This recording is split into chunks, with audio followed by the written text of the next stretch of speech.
Majestic, dramatic, awe-inspiring.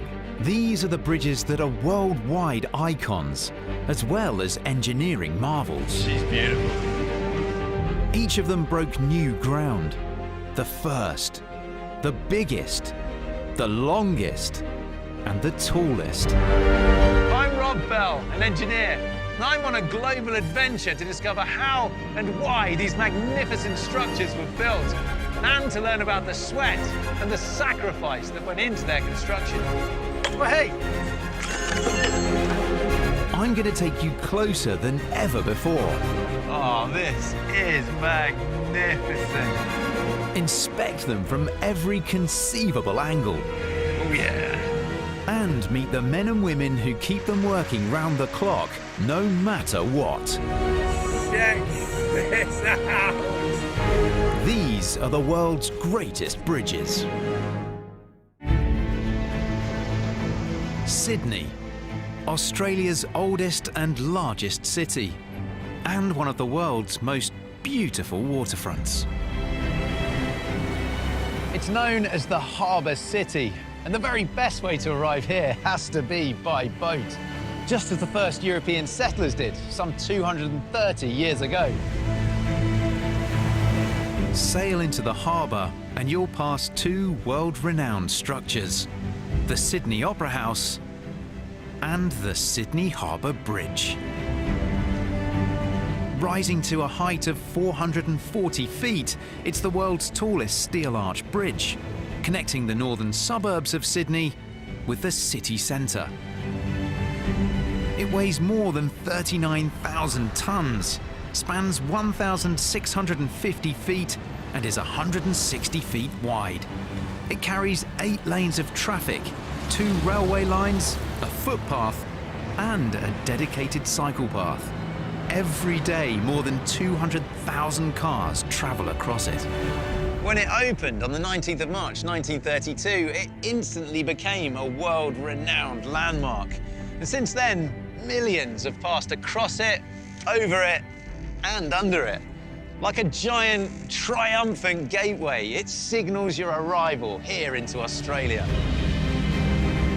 The bridge had taken a century from first proposal to completion.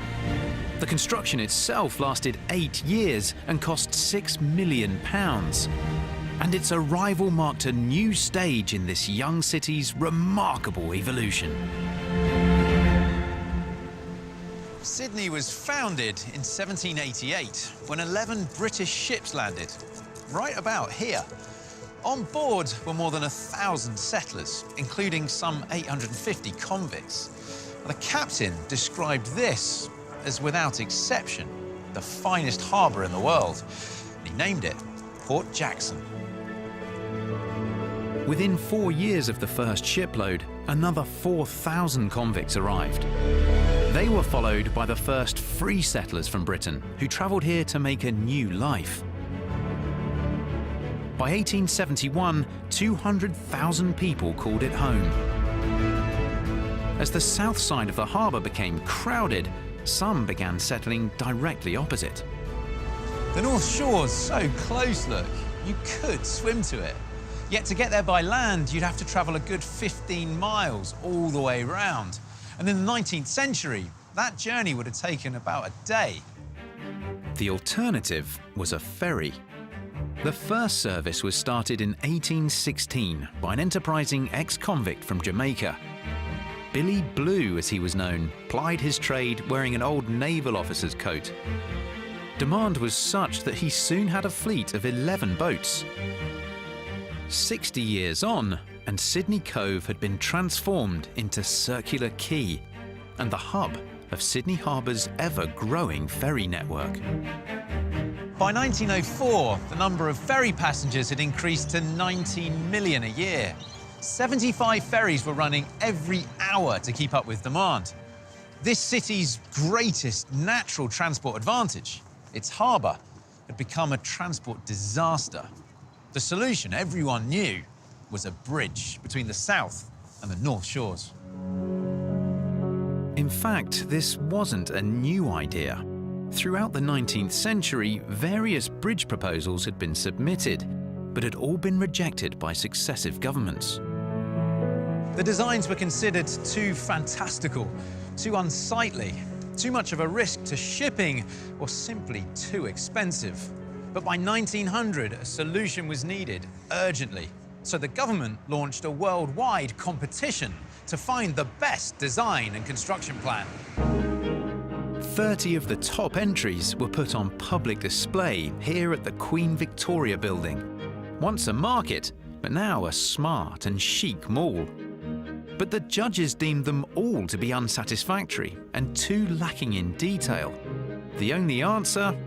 A second competition, this time with a much more detailed brief. The bridge had to allow a clearance of 170 feet above the water. The main span needed to be 1,192 feet long, and the deck a minimum of 60 feet wide.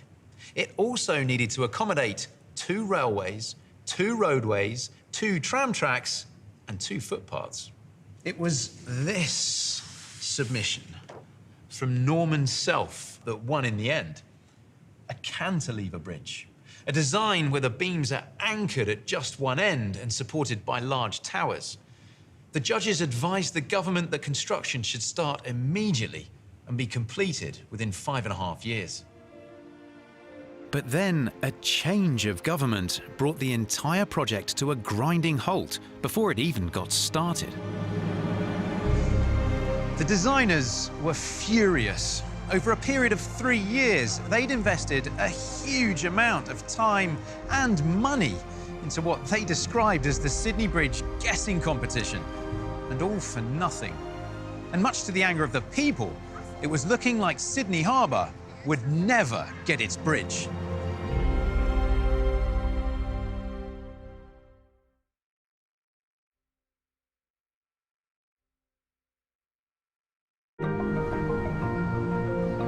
The Sydney Harbour Bridge, once the highest man-made structure in Australia and still the most famous. Walking across, you get a real appreciation of the scale of what's here.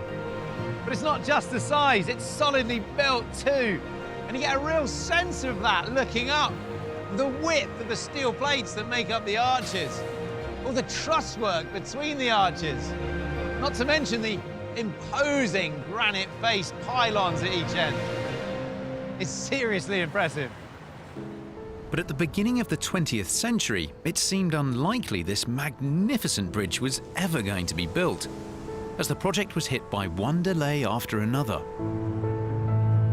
Norman Self's design, now more than 10 years old, was outdated, and following his death in 1911, the doors were left wide open for a new generation of bridge designers.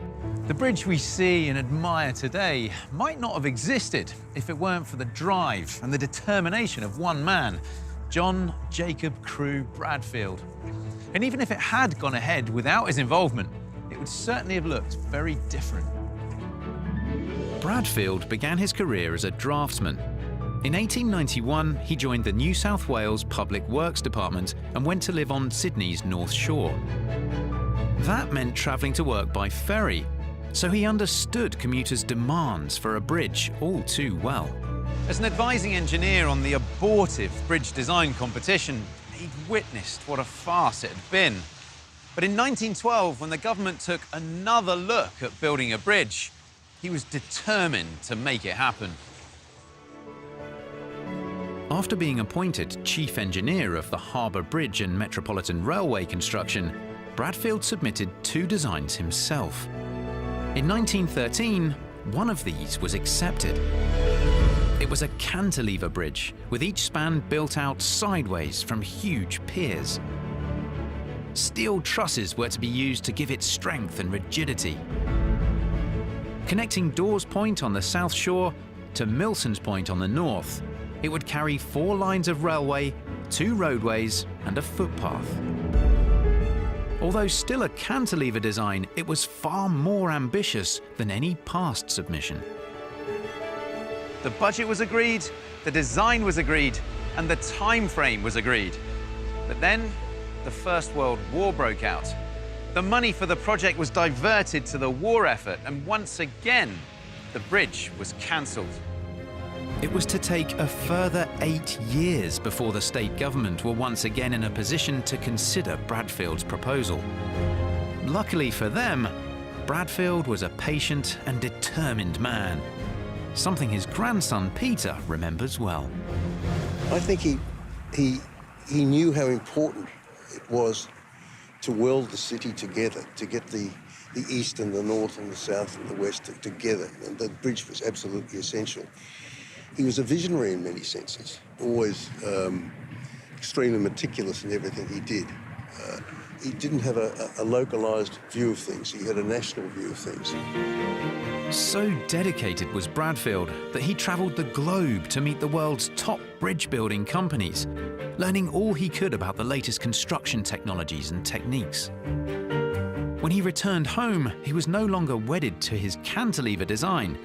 Instead, he asked the government to accept submissions for an arched bridge. The main reason Bradfield changed his mind was a practical one. Arches are naturally incredibly strong, and engineers have been using them since ancient times. And nature's been using them even longer. Take this eggshell, for example, or half an eggshell. The shape of it creates a natural arch. And it's incredible for something so small and so thin, how much force it will take before it starts cracking. Let me show you. Right. There we go. Well, it easily takes the weight of the tray, but let's load it up. Bottle of water here. Let's pop that on top. It easily takes the weight of 1 bottle of water. All right, let's try another one. 2 bottles of water, easy peasy. It's the arch that's taking all of that force. Because I'm trying to compress it, those forces pushing down are taken out through the sides of the arch or through the structure of the eggshell and into supports below, or the table in this case. 3rd bottle, let's have a look. 4th bottle, let's see what happens. Taking this up to 2.4, almost 2.5 kilograms of weight now. It's still staying strong. Let's try a 5th bottle. And this is going to take it up to 3 kilos. Will it take it?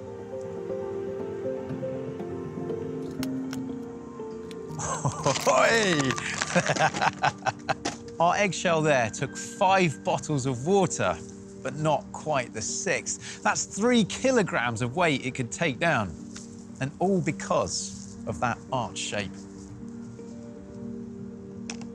It's definitely smashed. Before construction tenders for this new arch design were even accepted, Bradfield began preparing the ground. On the 28th of July, 1923, the turning of the first sod ceremony took place on the North Shore. What should have been a cause for celebration was, for many, a time of great concern, as 500 houses in the immediate area were compulsory purchased and destroyed. Some people wrote letters to the government. This one's from a Mr. Lockhart, an 82-year-old who stood to lose his furniture business. He writes, "Dear Sir, my wife wrote some weeks ago RE compensation for loss of home and means of living. In reply, you stated that all the department could grant would be the cost of cartage. The amount is small, but would be very acceptable, as we have no means and are both too old to go out to work." Another letter, this one from a Mrs. Pitcairn, a widow whose daughter taught music at home. She writes, "My one desire is sufficient to get a home again. Indeed, since we lost our home, we've had to sell many things for necessities to keep out of debt." She goes on, "Through the bridge, everything is taken from us. At this time, I had only one wish, to take my own life, and only my religion held me back. Though some people in the government may have been sympathetic to these pleas, they were afraid of setting an expensive precedent. A blanket policy was laid out. There'd be no compensation." Over on the South Shore, In an area called the Rocks, the residents had even less sway. It was this area where the poorer, less fortunate members of society made their homes, packed with tiny bars, brothels and hovels. The government wasted no time driving these residents from their homes before auctioning them off to building supply merchants who demolished them. When it came to the government's shiny new bridge, it was far more concerned with what it would look like than the effects on the local population. Well, Bradfield had drummed up interest in the project during his round-the-world fact-finding tour, and he'd since received more than 20 designs from companies based in the United States, in Britain, in Canada, as well as here in Australia. And on the 24th of March, 1924, he made his decision. He awarded the contract to the English firm Dorman Long and Company and their consultant designer, Sir Ralph Freeman. Bridge A3, as it was known, would be the largest structure Australia had ever seen. It would be strong and it would look strong. And its granite-faced pylons here would, according to Bradfield anyway, give it an air of dignity. The design provided for a single great central arch spanning 1,650 feet, crossing Sydney Harbour from north to south in a single stride, and rising at its centre to a height of 440 feet. From this, the trackway was suspended at an average height of 170 feet above sea level, passing off the arch at either end onto a series of 5 approach spans, formed of horizontal girder structures on granite piers. At 50,000 tons, this would be the world's heaviest structure. The steel sections, and even the rivets holding them together, would be the largest ever produced for a bridge project. 20 years earlier, he'd considered an arched bridge to be a bit of an eyesore. But now he was a total convert and had completely ditched his original proposal of the cantilevered bridge. Bradfield had been won over to the steel-arched bridge design after seeing New York's Hellgate Bridge. Built in 1916, it was the first steel arch to span 1,000 feet. Although only a fraction the size of the Sydney Harbour Bridge, they bear an uncanny resemblance, even down to the decorative stone pylons. Bradfield estimated that the steel arch would cost £350,000 less than the cantilever bridge. And with new advances in steel, making it both lighter and stronger, the arch to Bradfield was becoming not just practical, but irresistible. Bradfield had approved the design by Dorman Long, and now the responsibility for getting it built largely fell to their English Director of Construction, Lawrence Ennis. During a 43-year career, he'd built bridges all over the world. For this latest project, he moved to Australia, describing it as the most difficult he'd ever encountered. His task was Herculean. It would take 5 years before construction of the giant steel arch even got underway. Before that, there were plans to be drawn up, workshops and machinery to be built, and granite to be quarried. And eventually, once the work began, there would be those that would give their lives for the bridge. We're giving you the chance to head stateside to visit not one, but 2 of the world's greatest bridges which feature in the series. You and a friend will head to New York for a 3-night stay at Archer Hotel in Manhattan. Whilst there, take a Circle Line cruise sailing under the incredible engineering mammoth, the Brooklyn Bridge. Then jet to San Francisco for a further 2 nights on the doorstep of the Golden Gate Bridge, staying at Cavallo Point Lodge in The Sydney Harbour Bridge. After years of argument and delay, its construction finally started in 1923. But it would still be another 5 years before the famous steel arch would begin to appear.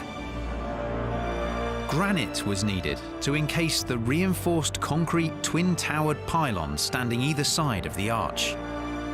290 feet high, they don't actually serve any structural purpose. But Bradfield insisted on them because they made the bridge look reassuringly sturdy. The first step was finding a nearby granite quarry accessible from Sydney. And what better way to look at what they found than from the air?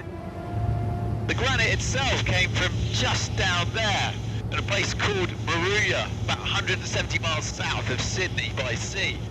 It's been quarried here since 1850, and it's once described as the best granite outside of Aberdeen. An incredible 9,000 square kilometres of Australia's southeastern coast is made up of granite. So why did they choose Moruya above all the other sites? Well, the answer was quantity, quality, and ease of access to the Moruya River. 3 steamships were built specially to transport the rock down the river and then across the sea to Sydney. But first, it had to be mined. At the time, Moruya was a tiny community, and they didn't have the necessary skilled manpower. So Dorman Long went on a recruitment drive. John Gilmore was one of the workers they signed up. In 1924, he, along with his wife Mary and their 9 children, moved from Scotland out to Moruya. The work was hard and the hours long, but soon a bustling community was established next to the quarry in an area that became known as Granite Town. In its height then, roughly how many people would have been living here in Granite Town? Over 300. At the height of the works too, there were 64 children at the school. So paint a picture for me then. What would we have seen here in Granite Town if we would have been here back then? There were 72 cottages made of timber. There were bachelors' quarters for the single men. There was a post office, a cooperative store, a school and a hall. So this became its own community then, did it? Yes. They would enjoy social activities in the hall. So practically every Saturday night it was the place to be. They'd have concerts. The Italians had a band, and the Scottish enjoyed the dancing. And then the quarry itself was quite nearby, was it? Yes, just over there. It's just over that hill. Yes. I mean, it's really close by. Very close by. When they would blast the rock away from the quarry face, there are memoirs of people recording of things falling off shelves. And, Really? Yes. Because of the vibrations? Yes. It's this very same quarry which provided the Sydney Harbour Bridge with around 50,000 tonnes of numbered stones. Each one dug, shaped and then shipped to their destination 200 miles north. And whilst I'm here, I can't resist trying my hand at a bit of stonemasonry. What were the techniques those quarrymen were using to get the granite so beautifully and so pristine for the Sydney Harbour Bridge? Once they'd produced that large block from the quarry face, then they moved it out as far as they could and then started cutting it up into smaller blocks using feathers and wedges. We've got a bit of a demonstration set up for you on a smaller section of stone. OK. So holes would have been drilled in the line where you wanted to cause the split, and the feathers and wedges, or feathers and plugs, they go into the hole. OK. And a wedge would fit between them. So the idea was, the feathers here, they sit down into the rock, down in the hole that you've drilled, and then as you drive the wedge through, I mean, you can see what happens there. The feathers get separated, and ideally then that's separating the rock on each side of it. That's right. So the feathers are designed and the wedge so that there's equal pressure on both sides. So we've got our feathers and wedges all nicely lined up here along the line we want to split the rock. Is it brute force now? Yeah, it's brute force now, yeah. Just remember, a few taps on each one, about the same strength, and go along to each one and then come back again. OK. And keep on doing that process until it splits. I'm actually quite excited to get involved and see if I can split this enormous chunk of granite with just what is a relatively small tool in my hands here, but done the right way, fingers crossed. Right, let's give it a shot. Yeah, That's not too hard? No, that's OK, good. So, yeah, this feels like it is quite a nice, delicate process, actually. So then I come back through. Yes. Well, hey! Is that gone all the way through? Yes. It's definitely started. Let's have a look. Yeah. This dude's talking to me. Yes. Whoa, look at that.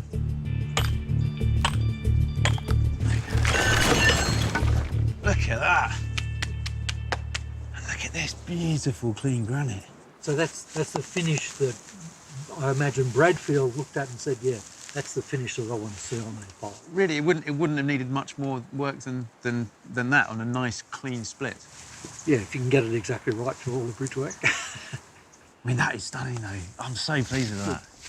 Over 7 years, a total of 173,000 blocks of stone were produced this way, each of them hewn, cut, dressed, and arranged into position like a giant jigsaw puzzle before their shipment.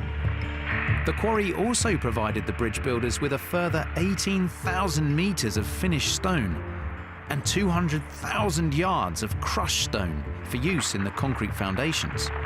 Foundations on which the bridge could finally take shape. Now, the bridge starts and finishes, rises and falls here from this super-sized hinge. Now, there are 4 of these in total, 2 on this side and another 2 on the other side.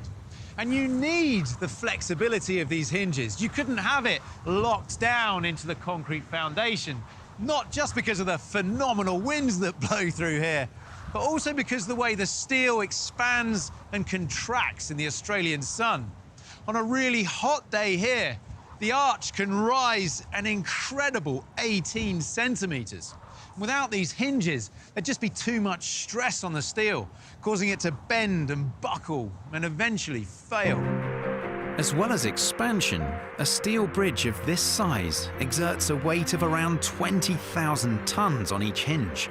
So the hinges had to be built on top of huge angled foundations. Work on these foundations began in 1926.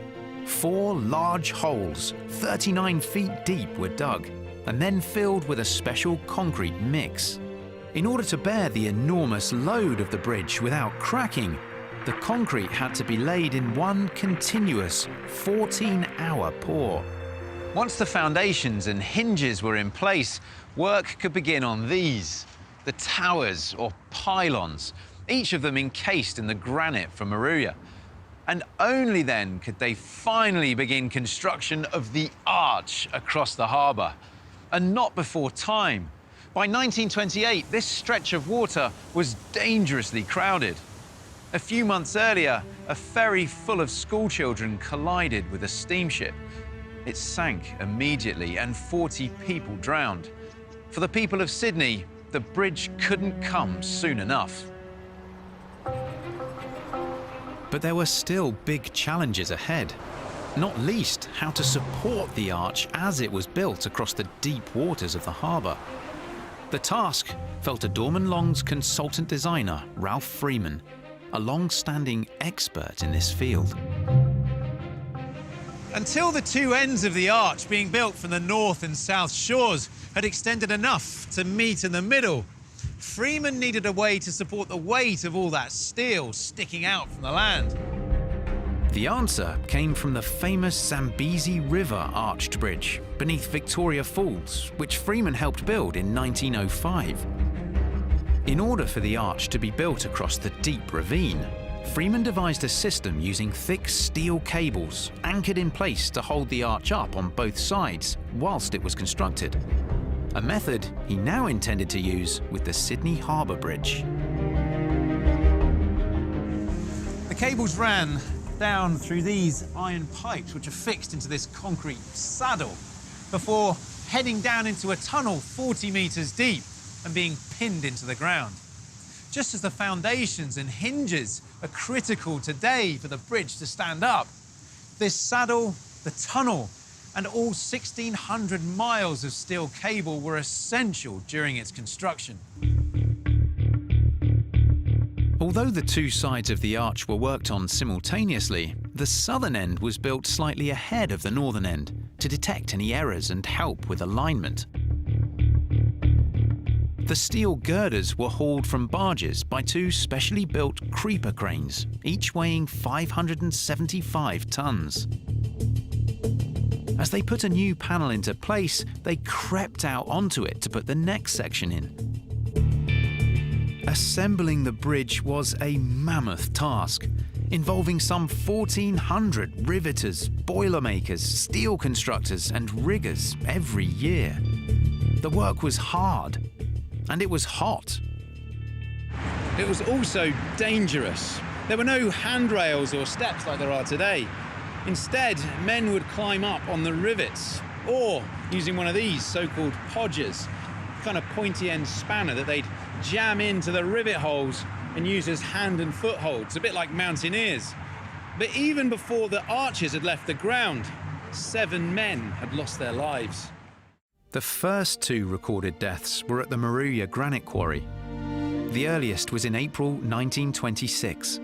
A man was sitting on the body of a crane when it swung round and severed his leg. The second came less than a year later, when a large block of granite toppled from a ledge, crushing one of the workmen below against the quarry wall, killing him. In all, 16 men gave their lives building this bridge. Nearly all of them were killed as a result of construction accidents. Only 2 died falling from this steel arch. But amongst the deaths, there were also some incredibly lucky escapes. The most celebrated involved that of a riveter named Vince Kelly. Vince was working on the road deck level, about 150 feet above the water, fixing rivets with his powerful pneumatic gun, when he slipped and fell off the platform. As an experienced diver, he instinctively knew his best chances of cheating death were by straightening his body, pointing his toes and raising his arms above his head.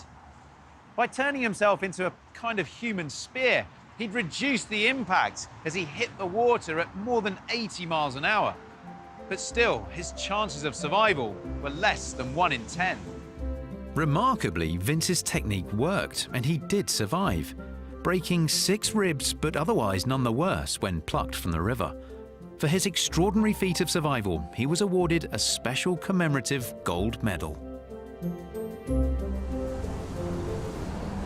Despite the risks, the bridge would become a lifesaver for many others. Before the 1929 Wall Street crash, which sent the world's economy spiralling into depression, unemployment here in Australia was already 10%. Afterwards, it more than doubled. But this construction project continued to provide job opportunities to men who otherwise may have become destitute.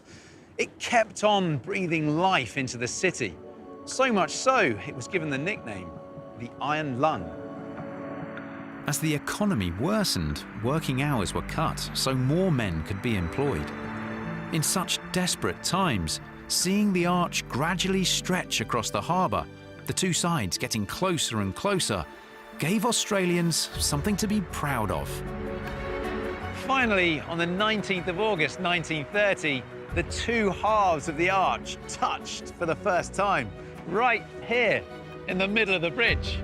It'd only taken 2 years since the start of construction, but at long last, Sydney North and Sydney South were united.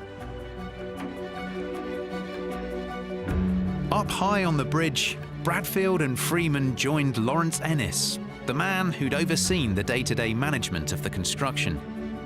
It was Ennis who made the first crossing from south to north, along the lower chord of the arch, 400 feet above the water.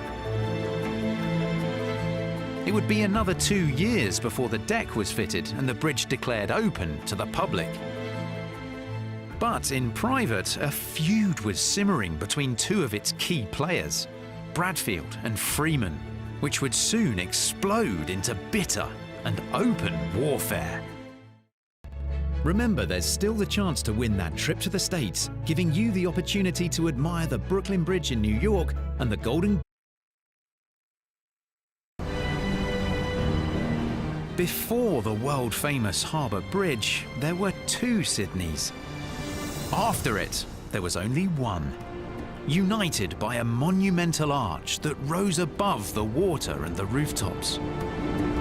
When completed in 1932, it brought together 300,000 residents on the North Shore with another 600,000 on the south. Today, the population of Sydney is in excess of 5 million, and over 1 million vehicles cross the bridge every week. To cope with this relentlessly heavy use, a large team worked round the clock to ensure that the 485,000 square metres of steelwork remains properly maintained. I just love getting in behind the skin of these giant structures. This is where you learn how the whole thing lives. Part of the maintenance program includes repainting the exposed steel sections every 5 years. A team of specialist painters used 30,000 litres of bespoke Sydney Harbour Bridge grey paint just to complete one coat. There's, I think, 6 million rivets on this Sydney Harbour Bridge. We've got about 85, 90 maintenance workers, which includes painters, riggers, carpenters, boilermakers, and it's still not enough. Back in the late 1920s, concerns over the bridge's future maintenance couldn't have been further from people's minds, as controversy over who actually designed the bridge was gaining momentum. John Bradfield, the chief engineer, had without doubt been the driving force in getting it built, and it was his proposal that the government had finally accepted. Ralph Freeman, the consultant engineer for Dorman Long, felt he was entitled to at least equal credit. He'd produced all the detailed plans, calculations and drawings, as well as providing the solution for supporting the arch during its construction. But this had all been done under the close scrutiny of Bradfield. Grandfather spent hundreds and hundreds of hours and a team of people checking every calculation that the contractors did and signing off on every calculation that was done for the bridge. The bridge wouldn't be built unless Grandfather had been there from day one, and he was. It was a 30-year project, and the bridge is where it is today, why it's there today, in the form it's there today, because of his overall supervision. Even during the final stages of construction, Bradfield was ever present. He appeared in all the official photographs and wrote articles for the public and engineering community. To the world, he was the designer of the Sydney Harbour Bridge. Freeman wanted recognition of his own, so he wrote to Bradfield, pointing out that he'd been working on the design since 1921, and added, "I ask you to use your influence as far as you can to prevent publication of the statement that the design of the bridge is yours." He went on further and demanded that you would personally like it to be known that the designs of the bridge submitted with Dorman Long's tender were prepared under my direction. A polite but strong request. Bradfield was unsympathetic. He replied, "We're producing between us the steelwork of a structure of worldwide significance, the details of which are prepared by you, but are subject to my revision before approval." And he went on, "Your request that I should proclaim that the design is yours would be incorrect if construed in any sense." When Freeman sailed from England to Australia in 1929, he confronted Bradfield, who refused to back down. An exasperated Freeman went to the papers. When the story broke in the Sydney Morning Herald, it was a scandal. Freeman's claims were astonishing. For years, Australians had celebrated Bradfield as the designer of their bridge. Now some unknown Englishman had come along trying to steal the glory, not just from a local hero, but from their country itself. Neither man would back down, both of them taking to the press to state their claims and attack each other. In fact, the argument became so heated, the Institute of Civil Engineers threatened them both with expulsion should the so-called newspaper controversies continue. As the argument raged, the workers on the ground got on with what really mattered, the actual building.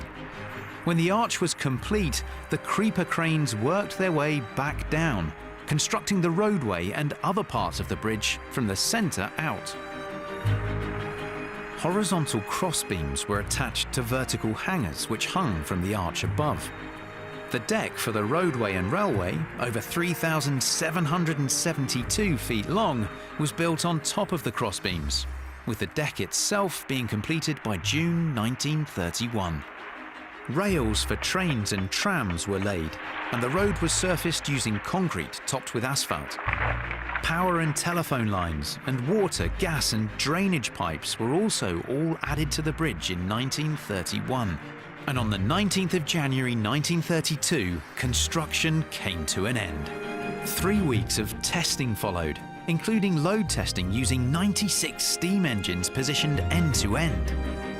This bridge is so incredibly strong. Even if every roadway, every railway and footpath was completely rammed, you'd happily take it. It's been tested to withstand a 100-mile-an-hour hurricane and a temperature variation of 120 degrees. In March 1932, it was finally ready for its grand opening. The dispute over who designed it rumbled on. In the end, a compromise was reached. As the plaque here says, the general design and specification were prepared and the whole supervised on behalf of the Government of New South Wales by JJC Bradfield. Freeman's name's also included. Here, look, Ralph Freeman, as consulting and designing engineer for the contractors.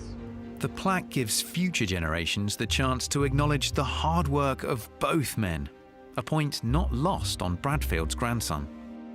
I think the thing that's clear, and grandfather recognised this, was that not one person could build the bridge on his own. I mean, the bridge involved a huge amount of determination, ingenuity, engineering excellence, and not one person could provide all those things all the time. But I think that he has the most claim to say that the design was his, but Freeman's role can't be ignored. The bridge opened amidst much pomp and ceremony. With most of the population of Sydney in attendance, the Premier of New South Wales cut the ribbon, signifying the opening of the bridge. After the official ceremonies, the bridge was opened up for the public to walk across for the very first time. And incredibly, up to 1 million people did so. And that was about the population of Sydney at the time. But the first to be driven across in a car was Dr. John Bradfield. At a time when there were only 30,000 cars and trucks in the entire city, the bridge could carry 6,000 vehicles and 160 trains every hour. Every person in Sydney could have crossed in a single afternoon. And as planned, the new bridge drastically cut the number of ferry passengers from 47 million before the bridge opened to 20 million. Massive, majestic and breathtaking, the Sydney Harbour Bridge was one of the great engineering challenges of its day. It not only altered the life of a city forever, it became a symbol of a bold young nation and a changing world. Ralph Freeman was without question responsible for the precise design. But without Bradfield, it wouldn't look like this. It wouldn't stand in this precise location, or perhaps even be here at all. Whoever has claim, it's impossible today to imagine this city or even this continent without the Sydney Harbour Bridge. In my mind, it's one of the engineering wonders of the modern world. Stunning, and Rob's back next Friday at 8. Next tonight, Bettany Hughes takes on the Roman Empire. Her epic, dramatic tale of 8 days that made Rome continues with the day Spartacus broke out of gladiator school with a mission: revolt. It's gripping stuff. Stay right where you are.